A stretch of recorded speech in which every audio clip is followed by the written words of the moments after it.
Latest news के लिए subscribe करें और न्यूज अपडेट के लिए बेल आइकॉन पर क्लिक करें। धमतरी जिले में प्रदर्शन के दौरान धमतरी कलेक्टर का रास्ता रोकने के मामले में बीजेपी पार्टी के लोगों पर कार्यवाही करने धमतरी कलेक्टर ने एसपी को पत्र लिखा था। अब इस मामले में धमतरी कलेक्टर ने ढिलाई बरतते हुए आगे की कार्यवाही पर रोक लगा दी है। साथ ही दोबारा इस तरह का कृत्य करने पर सख्त कार्यवाही की बात भी कही है। बता दें कि शनिवार को धान खरीदी में अनियमितता की शिकायत लेकर धमतरी बीजेपी युवा मोर्चा महिला मोर्चा ने प्रदर्शन किया था। प्रदर्शन के दौरान प्रदर्शनकारी कलेक्ट्रेट मुख्य गेट पर धरने पर बैठ नारेबाजी कर रहे थे। इस बीच कलेक्ट्रेट पहुंच रहे कलेक्टर के वाहन को भी प्रदर्शनकारियों ने रास्ता नहीं दिया, जिस पर कलेक्टर वाहन मोड़कर दूसरे रास्ते से कलेक्ट्रेट पहुंचे थे।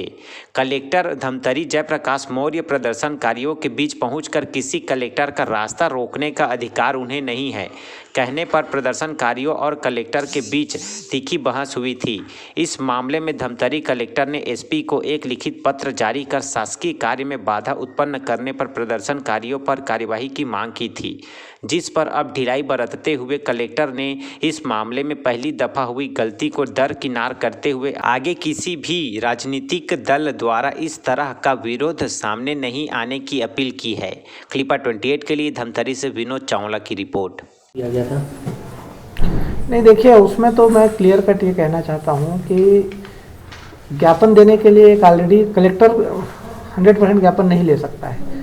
हर जिले का एक परंपरा है और लोग जानते भी हैं कि एक ज्ञापन लेने के लिए अधिकारी जो नियुक्त किया गया है, तो हमारे ज़िले में जो है HL गायकवाड़ साहब जो जॉइंट कलेक्टर हैं और बंजारी, दोनों अधिकारियों को नियुक्त किया गया है कि ये लेंगे। अगर वो उनसे अगर कोई ज्ञापन देने से मना नहीं करता है तो एडिशनल कलेक्टर स्तर के अधिकारी देंगे।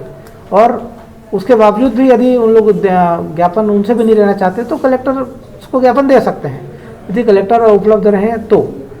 उस दिन मामला ये हुआ था कि इन लोगों जब गायकवाड़ साहब गए तो उन्होंने मना कर दिया, फिर एडिशनल कलेक्टर साहब से मना कर दिया गया। फिर बोला गया कि हम कलेक्टर साहब से ही लेंगे। तो मैंने बोला भाई 1 घंटा लगेगा, अभी मैं कहीं व्यस्त हूँ, मैं आता हूँ।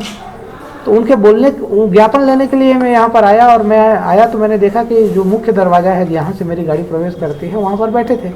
तो मैंने 3-4 मिनट वहाँ रुक के उनसे रिक्वेस्ट भी किया कि भाई आप विरोध करिए, लोकतंत्र में सभी को अधिकार है विरोध करने का, लेकिन आप ऐसे रास्ता नहीं रोक सकते हैं।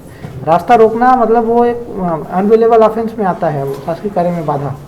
तो मैंने उनसे रिक्वेस्ट भी किया, लेकिन बोले कि नहीं कलेक्टर को आप 1 घंटे इंतजार के इस कारण यहीं से उतर के पैदल जाना पड़ेगा आपको मीटिंग हॉल तक। फिर मैं दूसरे रास्ते से आया और फिर जो है मैं आके मैंने अपनी नाराज़गी भी जाहिर की और मैंने विधायक मैडम से और बाकी सारे लोगों को बताया और SDM को भी बोला हूँ और मैंने SP साहब को भी बोला कि इस प्रकार से जो भी यहाँ कार्रवाई हुई है और मेरा रास्ता अगर रोका गया तो इनको रोकने क्यों दिया गया। मैंने उसमें SP साहब को पत्र भी लिखा है कि ये लॉ एंड ऑर्डर का सिचुएशन है और लॉ एंड ऑर्डर का जो जिम्मेदारी रहता है डिस्ट्रिक्ट कलेक्टर। मेरा मुख्य ऑब्जेक्शन ये था कि मेरा मुख्य द्वार नहीं रोक सकते। ज्ञापन लेना नहीं लेना कोई विषय नहीं था। इस विषय में मेरी दूसरे पार्टी के वरिष्ठ अधिकारियों से बातचीत हुई, मैंने उनको बताया तो उनके वरिष्ठ जो पदाधिकारी उन्होंने भी बोला कि ये तरीका गलत है। देखिए लोकतंत्र में सभी आंदोलन कर सकते हैं, पीसफुल तरीके से ज्ञापन दे सकते हैं, ज्ञापन ले सकते हैं, लेकिन एक एडामेंसी जो रहता है कि नहीं कलेक्टर ही ज्ञापन लेगा, कलेक्टर यहाँ उतर के लेगा, कलेक्टर पैदल जाके लेगा, इस प्रकार से और तरीके से जो उनके द्वारा कृत्य किया गया, जो कि पहली बार था। मैं तो FIR कराने के मूड में था, लेकिन चूँकि पहली बार था इस कारण से मैंने छोड़ा है। अगर दोबारा करेंगे तो निश्चित ही इस बार वीडियोग्राफी वाली भी बात मैंने बोला था। बाद में फिर उन लोगों ने बोला कि नहीं सर हम लोगों को पता नहीं था, युवा मोर्चा के लोग थे, यूथ लोग थे, इनको आइडिया नहीं था, पहली बार है, इस कारण से जो है उनके ऊपर कार्रवाई नहीं की। वीडियोग्राफी सिर्फ कार्रवाई कराने के FIR कराने पर डॉक्यूमेंट्री एविडेंस लेने के लिए मैंने बोला था और मैंने पत्र भी लिखा है। लोग जो कि पहली बार, देखिए लोकतंत्र में मैं कोई सार्वभौमिक अधिकारी नहीं हूँ। लोकतंत्र में बातचीत ही सबसे बेस्ट तरीका होता है, लेकिन एक एडामेंसी और लॉ एंड ऑर्डर को हाथ में लेना सही नहीं होता है। उस मामले में मेरी विधायिका मैडम से भी बात हुई और विधायिका मैडम ने भी बोला कि हाँ कुछ लोग ज़्यादा उत्साही थे और इस तरीके से रास्ता रोक दिया गया तो भविष्य में नहीं करेंगे।